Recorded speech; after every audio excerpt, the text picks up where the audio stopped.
Okay, here we go. Sometimes I wonder why it is we do what we do. It's not easy, it takes a lot of work, it takes a lot of energy, a lot of people, a lot of money, and it can become very complex. But it's so simple. At the core of it, we want to tell stories. We want a group of people to gather in a space, experience some mystery, and if even for only a few moments, we want them to step outside themselves. But it takes a lot of work to get that. So, let's get started. All right, here we go. As I begin my journey, I can't help but recollect the adventures from this past year, and I scratch my head and wonder, did that really happen? Oh yes, it did.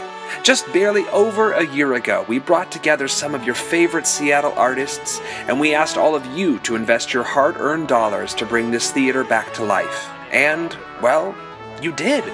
With support from over 1,000 individual donors, we launched the first ever Intiman Theater Festival. We produced 4 shows, which were all performed by the same group of actors.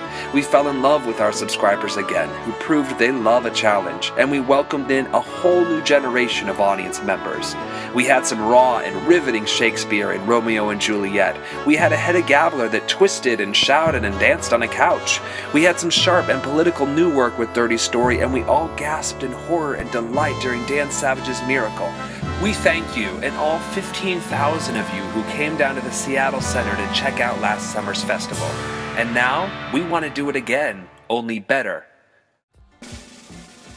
Okay, so growing up, my mother taught me that when you're at a nice dinner, you've got company over, there are 4 things that you are not allowed to talk about: race, sex, politics, and money. So, next summer, we're going to do shows about all of them.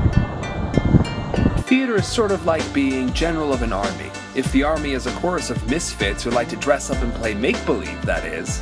Either way, I will gladly lead the charge if it means I get to work with Valerie Curtis Newton again. Valerie directed All My Sons for us. Ouch! And last summer brought Dirty Story to life. She'll return next summer with Trouble in Mind, African-American playwright Alice Childress's darkly comic drama about not just race, but race on stage in American theater. Trouble in Mind is a play about an integrated company of actors in 1957 who are trying to mount a play about black life in the South.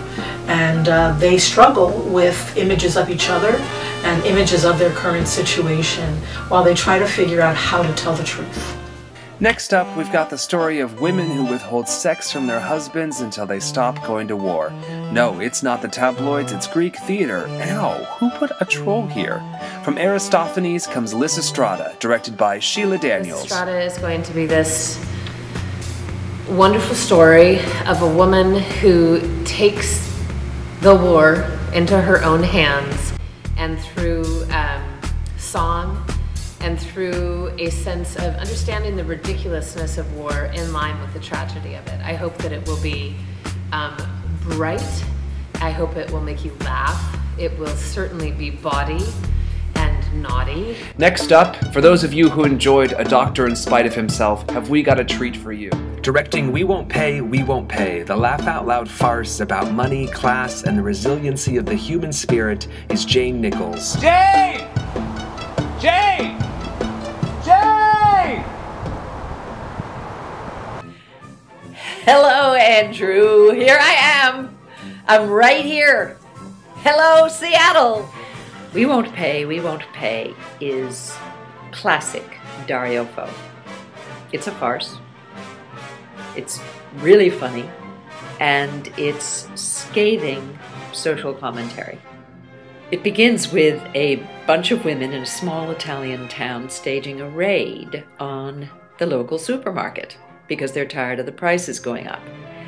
And from there, we move around through classic battles of the sexes, with husbands suspecting that their wives are pregnant and then beginning to wonder if maybe they're the ones themselves who are pregnant. Policemen apologizing for arresting people. There are layoffs in the local factory. There's house arrests and search warrants. It's drop dead funny. I want to work with you guys because you are having so much fun. I want to be part of the party. Okay, we've got a frank conversation about race, the story of empowered women during war, and a farce about the middle class. Now, I wish we had a musical.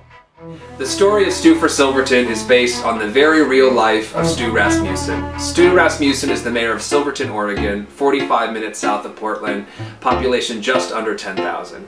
In 2008, Stu was elected the first transgender mayor in America. And after his election, the Westboro Baptist Church came to town and protested. Over 200 townspeople, men, women, and children dressed up in drag and chased the protesters away. This is a story of change in a small town, a story right from the heart of the Pacific Northwest, and it's a lot of fun. We're going to see what would happen if you take our town and put it in a blender with the Rocky Horror Picture Show. Okay, we've got 4 directors, we've got 4 very diverse shows. Now, what are we missing? Oh, I know. You. Because of you, we are able to produce a festival that employs almost 100 artists and artisans.